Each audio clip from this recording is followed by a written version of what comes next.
C'est DNL qui ronfle Charine. Je doute, hein. T'as envie de l'attaquer.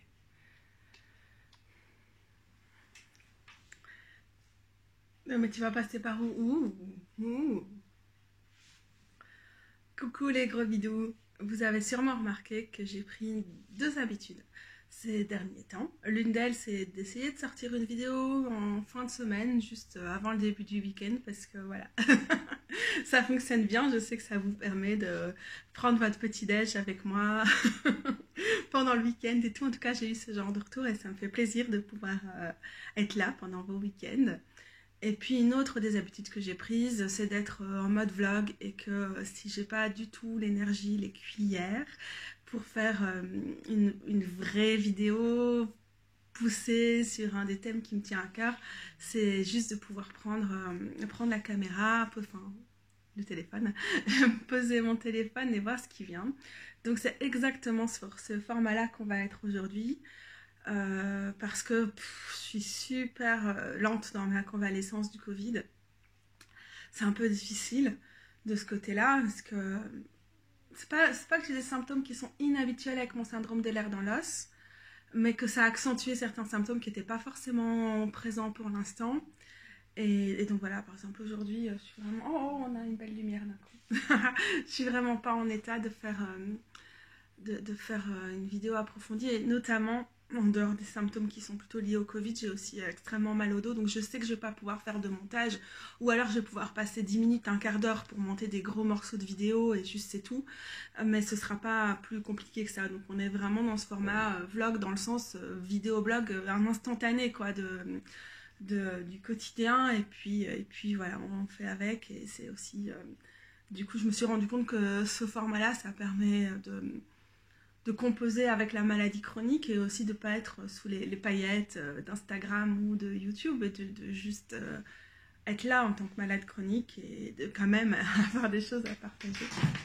Alors, du coup, peut-être j'irai puiser dans les questions qui sont en attente, qui m'ont déjà été posées et tout ça, ou peut-être que juste je vais avoir suffisamment à dire pour avoir une pas trop longue vidéo qui va être sympa pour vous.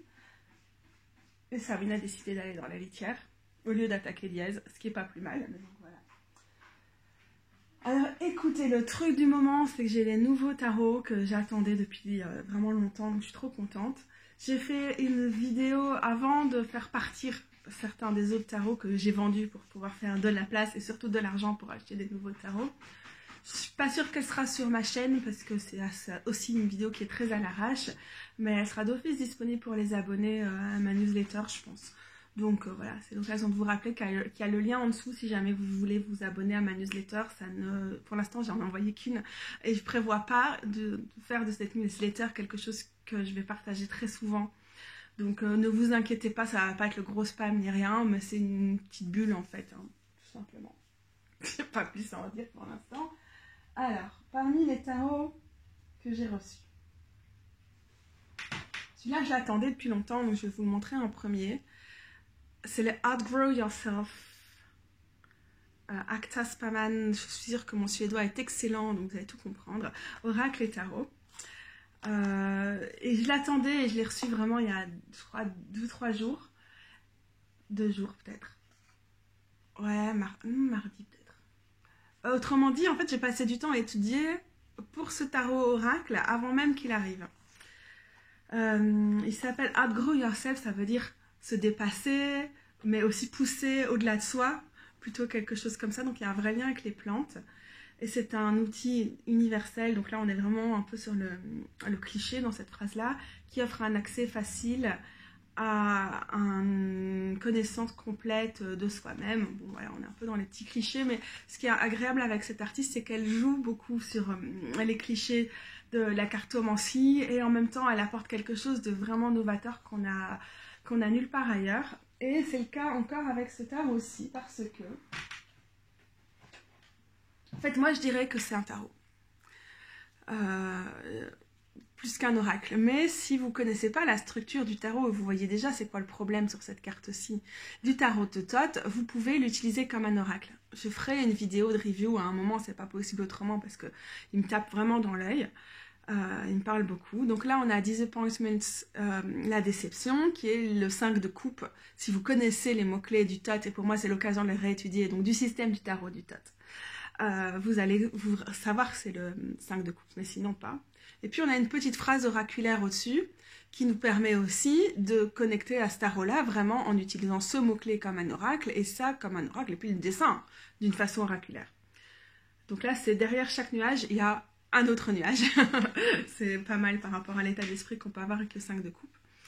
Moi, je crois que je vais faire une vidéo à un moment pour vous parler du système de Thoth, du tarot de Thoth, comment je l'utilise, comment je l'apprends et comment je l'utilise en particulier pour ses correspondances astrologiques. Ce qui en fait n'est pas ce qui est le plus présent dans ce tarot-ci, mais en même temps, ce que j'aime bien, c'est qu'avec ces mots-clés, ils me permettent trop de réviser en fait. Et je me rends compte que juste rien qu'en l'attendant et en repassant du temps à étudier les mots-clés du Thoth, j'ai presque fini d'apprendre les 36 mots-clés en plus.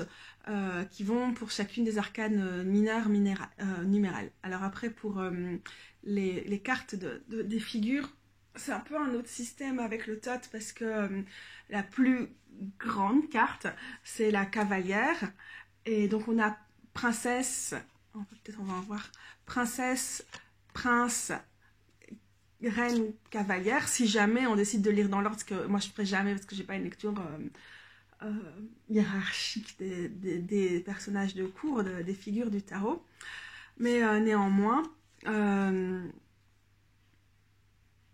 trouve que ça fonctionne pas tout à fait comme Waite Smith. En tout cas, ça ramène du challenge dans notre pratique du tarot, d'essayer de les lire avec une autre conception. Et ça nous ramène aussi davantage à la grille d'analyse, pour le coup, astrologique, certes, mais aussi élémentale des figures. Et donc c'est un défi, c'est un des défis que je me suis mise pour l'instant, c'est de lire les figures en pratiquant la grille, donc pour moi, de toute façon je ne suis pas en état de faire des tirages pour d'autres personnes pour l'instant, donc de lire les figures dans mes tirages perso en pratiquant la grille des éléments, qui fait que du coup les pages ou les princesses dans le Thoth ici, ça va être l'élémentaire, combiné avec la dominante. C'est, par exemple, si j'ai le page de la princesse ici de bâton, c'est le feu, mais c'est la partie terre de l'élément feu. Et donc, on a ensuite les princes qui vont être les cavaliers dans le système du Waite Smith normal, et là, c'est l'air du feu, par exemple, ou de l'autre élément. Puis les reines, c'est l'eau, du feu, de la terre ou de blabla. Et puis, les cavaliers dans le Thoth ou les rois dans le Waite Smith. Et je trouve que parfois, quand on a des tarots qui sont inspirés du Thoth, le problème, c'est qu'on est parfois dans un entre-deux au niveau des figures et qu'il faut les voir comme ce qu'elles représentent dans ce tarot-là. Et c'est ça qui est parfois un peu... ça ramène de la confusion pour moi. Et donc, les rois, du coup, ou cavaliers, c'est le feu combiné à l'autre élément en question. Donc, par exemple, ici, on a la reine de bâton, donc on sait bâton c'est l'élément de feu, c'est la première chose qu'on voit, mais c'est aussi la partie la plus aquatique, la plus haut de cet élément-là. Ce qui est très bien rendu pour le coup dans celui-ci avec le mot-clé qui est sharing is caring, partager, qui est très feu, c'est caring, c'est prendre soin, qui est très haut, donc là ça fonctionne incroyable. Voilà, donc ça me renvoie dans mes, peut-être pas dans mes retranchements, mais dans la profondeur de l'apprentissage du tarot. Et puis, il y a plein de choses, par exemple, science, qui est l'équivalent du 6 d'épée. Du coup, si on utilise les correspondances astrologiques, ce qui est ce que je cherche à faire, on a pour les épées les signes cardinaux qui sont le 2, le 3 et le 4, du coup, c'est la balance. Et puis, on a le signe fixe, donc le Verseau, qui est le 5, le 6 et le 7. Puis, on va avoir le Gémeaux pour les derniers. Et du coup, là, c'est le 6, donc c'est le deuxième décan de Verseau. Et c'est un décan, donc on est dans une astrologie très ancienne, encore plus ancienne que l'astrologie hellénistique. Ça nous vient de l'astrologie égyptienne et de comment elle a rencontré l'astrologie mésopotamienne. Et ce décan-là, le deuxième, est gouverné par Mercure. Donc ici, on voit d'ailleurs sur cette carte-ci spécifiquement, c'est pas le cas sur toutes, et si elle veut bien faire la mise au point, ce sera mieux. Mercure et Verseau. Et donc, on apprend ces cartes d'une façon différente. Et science c'est vraiment un mot-clé qui est un apport d'Aleister Crowley à cette carte-là, qui est très très différente dans l'absolu, mais qui nous invite à réfléchir avec les correspondances astrologiques et avec les mots-clés et avec les images classiques du Waite Smith à toute la portée de cette carte. Et donc c'est génial. Donc je suis en train de geeker là-dessus, ce qui m'aide parce que avec ma convalescence, je suis un peu limitée et en même temps, j'ai cette énergie quand même d'être là pour moi-même, d'être dans une forme de repli. Et donc l'étude, elle s'y prête trop bien. Et donc ça a plein d'implications au-delà de ce tarot-là, qui lui me plaît incroyable. Donc j'ai sorti, et j'ai fait des fiches. Peut-être ça ne veut rien dire pour vous, mais je promets que je vais faire des grosses vidéos à un moment d'explication du système, vraiment. Mais j'ai besoin d'aller encore plus en profondeur, mais les cartes, elles me disent non, non. Là, c'est pour toi à ce moment, Katou. Tu n'es vraiment pas prête là pour l'instant. Donc on a les disques ou les pentacles, et donc à chaque fois, je reprends les correspondances astrologiques et les mots-clés. Et alors, je travaillais là-dessus. Et puis avant même de recevoir ce tarot-là, je fais des fiches d'études. Je refais des récapitulatifs astrologiques parce que ça va me permettre aussi de mieux être capable de transmettre les choses là-dessus. Et vous allez voir, ça va aussi avec un autre tarot que j'ai reçu. Et puis je reprends les mots-clés, les comparatifs entre le TOT et le Waite Smith, mais aussi ce que ça donne dans certains de mes tarots qui sont entre ces deux systèmes.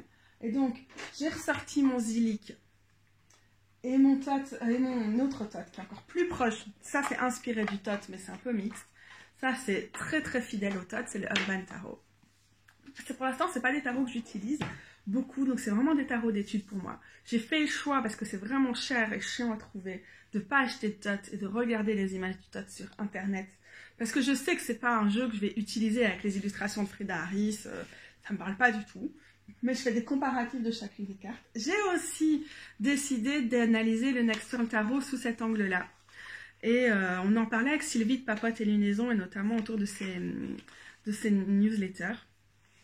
Ça, c'est vraiment très intéressant parce que Christy Searode, dans le Next World Tarot, elle a les mots-clés. Et certains, c'est les mots-clés du TOT. Et d'autres, par exemple, pour ici, c'est aucun des mots-clés du TOT, mais ça correspond à sa vision, le monde d'après, du TOT. Et donc, ça correspond super. Et alors, je ne sais pas si vous vous souvenez, dans ma vidéo de review du Next World, j'étais perturbée parce qu'il y a des moments où il n'y a pas les symboles des pentacles ou des épées ou des trucs comme ça. Et je trouve que ça empêche d'avoir une lecture très directe dans l'analyse des cartes. Et bien, en comparant au système du TOT, je me suis rendu compte que dans la géométrie, dans la composition de l'image, en fait, quand j'ai l'impression que moi, j'ai pas mes repères avec, grosso modo, le système du Rider-Waite Smith, ben, en fait, si je vais plonger dans les images du TOT, et là, pour le coup, j'ai pas encore du tout étudié le livre de TOT d'Aleister Crowley, ce qu'ils ont voulu mettre dans ce tarot-là, ni rien. Mais j'arrive à rentrer dans autre chose de ce tarot-là. Alors, on a aussi les correspondances astrologiques qui ne sont pas spécifiques au TOT. En fait, elles datent de 1888 dans un livre, c'est le livre de droit, donc on peut le télécharger sur Internet. Ça s'appelle le book T, pour tarot, qui est par des membres fondateurs de l'ordre hermétique de la Golden Dawn en Angleterre. Et c'est eux qui ont vraiment travaillé, initié ces correspondances astrologiques-là pour les mineurs, même si c'est dans la continuité du travail des occultistes, plutôt aussi inspirés de l'hermétisme depuis la fin du XVIIIe siècle. Donc, en fait, ces codes astrologiques, ils sont aussi derrière l'illustration du Waite Smith, mais ça a été poussé davantage, mieux approprié, ou parfois moins bien, mais ça nous permet d'avoir cette contemplation, quoi, cette méditation par rapport au tarot, dans comment ça a été intégré dans le système du TOT. Et donc j'aime bien parce que ce tarot-là, on est un système complètement novateur, complètement ancien, complètement révolutionnaire et qui s'en revendique et dystopique et tout ça. En même temps, il intègre très subtilement des trucs des grandes traditions du tarot, avec des choses dans cette tradition-là, occultistes et tout, que comme beaucoup, il y a des choses que j'aime, des choses que j'aime pas du tout. Il y a des choses ultra nazes en termes d'appropriation culturelle, notamment dans cette tradition du tarot et tout. Mais là, à ce stade-ci de mon étude du tarot, étant plongée dans le tarot depuis 6 ans, j'ai plus la capacité de recul quand je vais là-dedans, de dire ok, maintenant j'ai envie de retourner à certains textes ou à des interprétations de certains textes, parce qu'il y a quand même des connards que j'ai pas envie de lire, et, et, et d'apporter ça à mon étude. Et je pense pas que ça va forcément nourrir ma façon de lire le tarot, faire des tirages, qui est profondément intuitif quand je tire les cartes pour d'autres, mais dans ma relation personnelle au tarot, dans ma méditation avec les cartes, dans quel point je vais en profondeur dans ma relation et ma compréhension des cartes, ça va m'apporter beaucoup. J'ai notamment ressorti le livre sur le tarot de Robert M. Place. Alors il y a plein de trucs qui ne me parlent pas, mais il y en a d'autres qui permettent vraiment de replonger dans tout ça. Donc je parlais du Next World, du Urban, et aussi du coup j'ai ressorti cette hybride de tarot qui est à la fois à la rencontre du Todd, du Wade Smith et du système propre de l'artiste, qui est le New Chapter de Catherine Briggs. Et donc je reprenais tout ça en préparation, j'étais vraiment à fond dedans, ça m'a vraiment fait plaisir, même si je suis à fond dedans et en même temps ultra lente parce que je vais honnêtement pas bien en ce moment. C'était super chouette. Et alors j'ai un autre tarot qui à la base j'envisageais pas du tout d'acheter. Ça s'appelle le Hollow Valley. Mon accent anglais aujourd'hui, c'est pas ça. Le Hollow Valley Tarot, donc le tarot de la vallée creuse, disons, pour aller vite. Au début, il m'a pas parlé quand je l'ai vu sortir avec ses symboles, ce côté trop simple et tout ça. Et puis, j'étais amenée à le regarder davantage, notamment avec ce que Amandine, Éphémère 2, a partagé sur lui sur Instagram. Je vous repartagerai les liens parce que c'est très chouette ce qu'elle fait.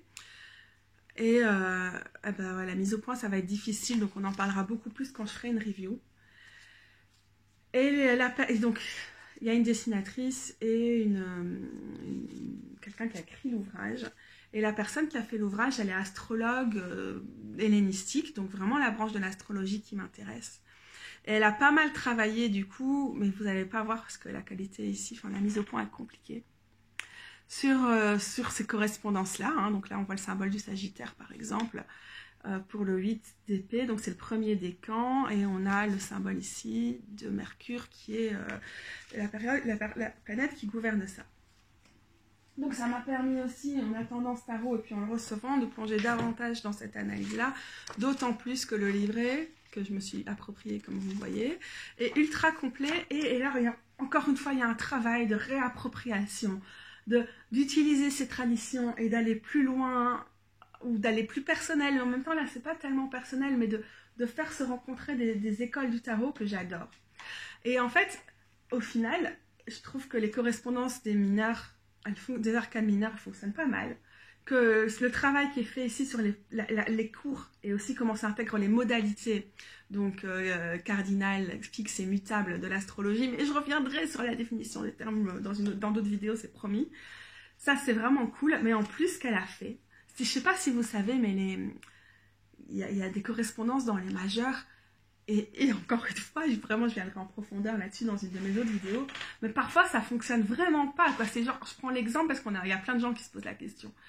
Le signe du zodiaque du Cancer est associé au chariot, mais on peut le retourner dans tous les sens. Ça prend vraiment du temps de concevoir en quoi cette carte... Oh, il faudrait que je vous montre, celle rose, elle a fini le chariot. Je vous montre ça après.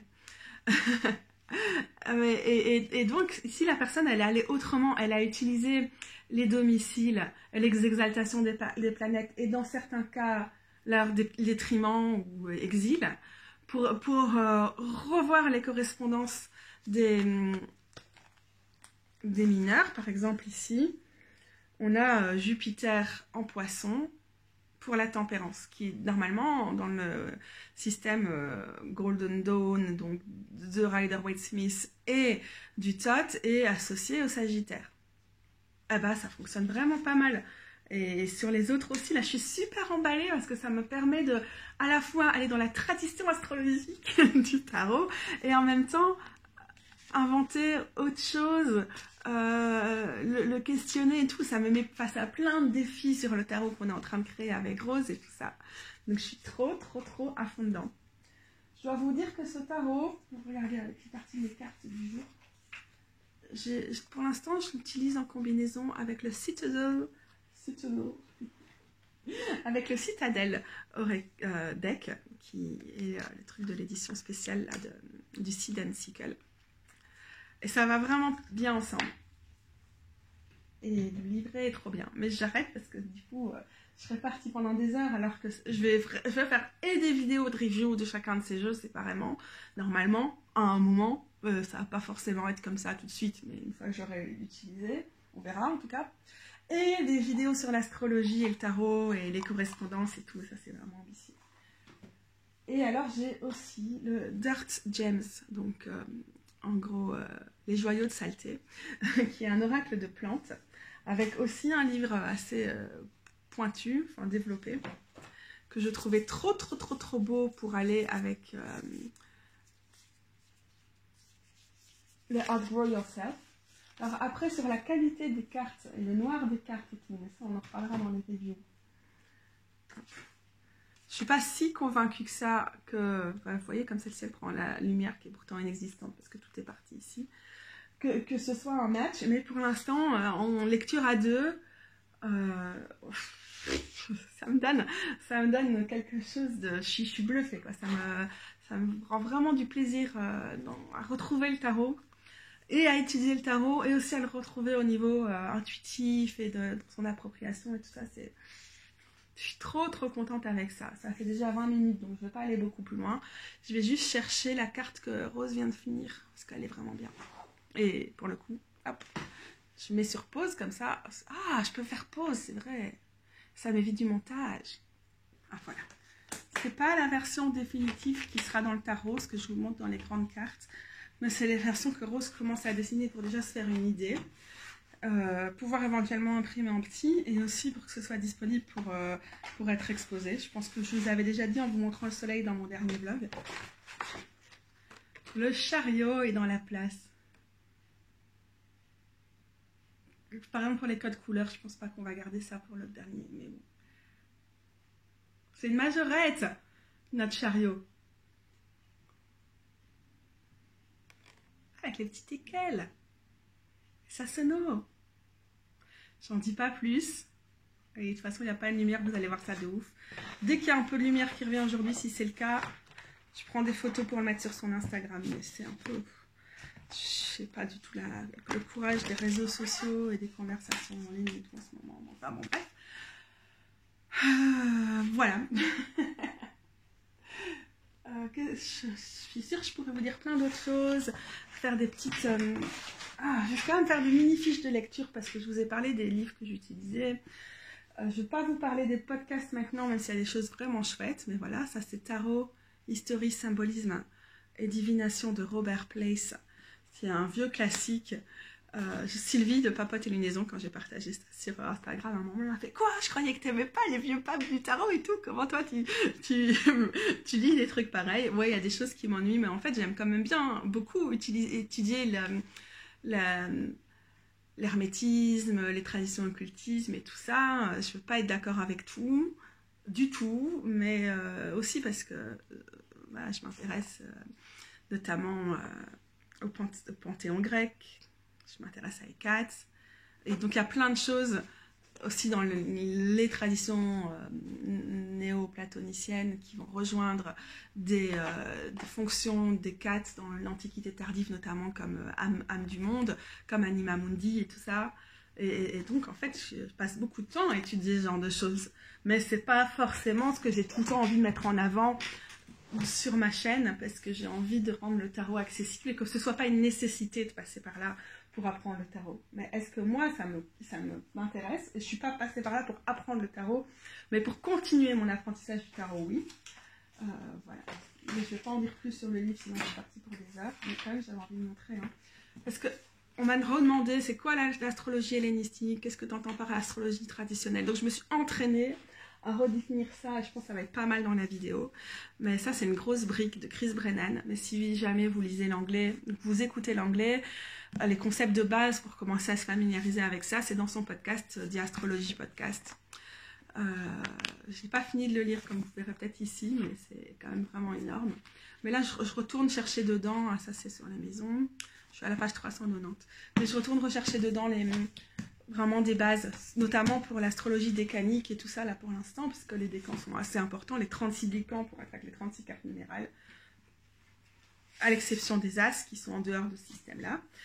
J'ai aussi Tarot Deciphered, le tarot décrypté, décoder le symbole ésotérique dans le tarot moderne de Susan Cheng, donc Susie Cheng et M.M. Melen, qui ont eu un podcast qui s'appelle Fortune's Wheelhouse, je pense, qui est très basé sur l'interprétation ésotérique du tarot, notamment avec des éléments de Kabbale et tout. Donc là, pour le coup, je ne peux pas du tout démêler ça de l'appropriation culturelle et tout. Donc pour moi, c'est un no-go. Mais cette grosse brique, ça a l'air impressionnant comme ça, mais en fait, parce qu'il y a des illustrations et tout ça, c'est pas tant que ça. Et quand même assez intéressante aussi pour reprendre les bases, toutes les correspondances et tout, c'est quelqu'un qui travaille beaucoup là-dessus. Et donc j'ai réécouté certains de ses podcasts, notamment son podcast avec Austin Kopok. Je vous dis tout maintenant, comme ça quand je vais re-regarder, avant de mettre en ligne, je pourrais ajouter les liens en dessous, qui étaient vraiment chouettes. Et du coup, je vous parlais de l'astrologie podcast. En ce moment, je suis en train de regarder un épisode récent sur l'hermétisme, qui est quand même aussi chouette pour combiner, ça tombe bien quoi, que ça tombe en même temps du fait que j'aille là-dedans. Donc il y a plein de choses là-dedans qui sont hyper tradies dans les versions des cartes, mais vraiment genrées, sexistes, pourries, j'aime pas du tout. Mais en même temps, ça nous permet de retourner à la base des trucs aussi qu'on veut pas forcément garder dans ce système-là. Et que des tarots, comme par exemple le Hollow Valley, font un vrai effort pour réinterpréter, mais à n'importe quel stade de votre étude, vous avez peut-être envie de passer par là. Moi, c'est à ce stade, après 6 ans d'études du tarot, où j'ai envie d'être là-dedans. Mais c'est vrai que, ouais, ça compte. J'ai du plaisir à faire ça. J'en profite pour reprendre ce livre de Chani Nicolas. Je pense qu'il est traduit en français ou qu'il va l'être. Dites-moi si je me trompe. Le titre est naze. Parce que c'est vraiment une bonne base pour comprendre son thème astral, natal, avec des bases d'astrologie traditionnelle hellénistique, mais sans théorie, sans trop de théorie. C'est comme un truc dont on est le héros, héroïne, et on va étudier son thème à travers ça. Ça, c'est vraiment une façon sympa de se plonger dans l'astrologie traditionnelle sans être trop submergé, quoi. Parce que pour le coup, au niveau d'études, c'est vraiment autre chose que le tarot. Puis je vous ai montré, j'ai sorti le bouqueté et tout ça. Ah oui, et du coup, Susan Change de Tarot Deciphered. Elle a ce podcast, mais elle a aussi sur son blog une série sur chaque carte du tarot des mineurs, des 36 mineurs qui correspondent aux 36 décans, donc 10 degrés à chaque fois, fois 36, qui font donc le tour de la roue astrologique. Et elle a publié un bouquin là-dessus qui s'appelle, je sais plus comment, 36 quelque chose, mais je mélange peut-être avec le livre d'Austin Kopok. Et sur son blog, en fait, le livre est une compilation de ce qu'elle a écrit sur son blog, sur chacune des cartes numériques du tarot et les correspondances avec les décans et tout ça, là, avec des exemples perso, des trucs dans l'analyse des symboles et l'analyse ésotérique et tout. Donc, je ne me suis pas encore plongée à fond là-dedans parce que, je sais pas, il y a beaucoup de choses qui me conviennent quand même vraiment pas dans une interprétation très occultiste du tarot, mais bon, ça fait partie des chantiers en cours pour moi pour l'étude, quoi, de tout ça. Allez, avant de vous laisser, parce que Rose va sûrement bientôt revenir, donc on va être interrompu peut-être brutalement, je vous tire une carte chacun de ces tarots. Bon, elle a sauté, c'est la cavalière d'épée. Et donc, on a ici 2 fois l'élément d'air, puisque les cavalières dans ce système-là, c'est l'air, enfin les chevaleresses du coup, et puis les épées, c'est l'air. Et on a le symbole de la balance qui est là, parce que les cavalières sont associées aux signes cardinaux. Les pages sont en dehors du système, c'est comme les as, les reines, c'est fixe, et mutable, c'est les rois. Voilà, puis on a les symboles intéressants comme On dirait du ginkgo, là, je sais pas comment on prononce ça en ce moment, j'ai un doute. Il y a de la lavande ici, on dirait. Il y a la boussole. Voilà, c'est vraiment intéressant de voir les symboles dans ce jeu-ci. Pour l'instant, je ne me les suis pas encore complètement appropriés. Mais je pense qu'elles vont sortir un petit bouquin digital, un petit zine digital, je crois. Ouais, fais tout tomber, Katou. D'interprétation des symboles. Du truc. Enfin, d'aide pour interpréter leurs symboles. Donc ça, je pense que c'est sûrement un truc... j'achèterai un moment pour aller plus loin avec ce tarot. Alors c'est pas très clair, vous voyez sur les cartes, mais on a, pour le coup ici c'est vraiment utile, puis c'est du papier recyclé, bien pratique. On a un truc plus détaillé ici qui nous permet de mieux voir la symbolique dans le livret. Et à chaque fois on a une phrase d'intention qui est comme un sort qui va avec. Je bouge dans le flow, avec fluidité, du coup disons avec le rythme de l'univers. Et alors, on a toute une explication qui, à chaque fois, reprend chacun des éléments. Ok, c'est l'ère des épées, c'est l'ère des cavalières, c'est le signe cardinal, et en même temps, qui en fait quelque chose de très chouette, qui est plus basé sur l'introspection, voire peut-être, on pourrait utiliser le terme développement personnel, mais c'est bien foutu. Mais je vous en reparlerai ultérieurement. Alors. Le Outgrow Yourself vient absolument sans aucun livret et je vais avoir du mal là, physiquement à rassembler toutes les cartes et tout. Je pense que là je suis un peu au bout. Hop. Ça me fait plaisir de vous en tirer une. Là, allez sauter directement, petite saleté. On a l'univers qui est donc le monde dans le système du Thoth. Trust and surrender. Fais confiance et rends-toi en quelque sorte, tu vois, abandonne-toi. Et on a Peace, qui est l'équivalent du 2 d'épée. Ce sur quoi tu restes focalisé va pousser. C'est beau, hein? Alors, c'est intéressant, et je ne vous ai pas montré, mais j'ai encore un oracle qu'avait fait aussi cette créatrice-là. Un oracle précédent. C'est que tous ces personnages, c'est toujours les mêmes. C'est comme, on dirait à chaque fois, c'est son alter ego.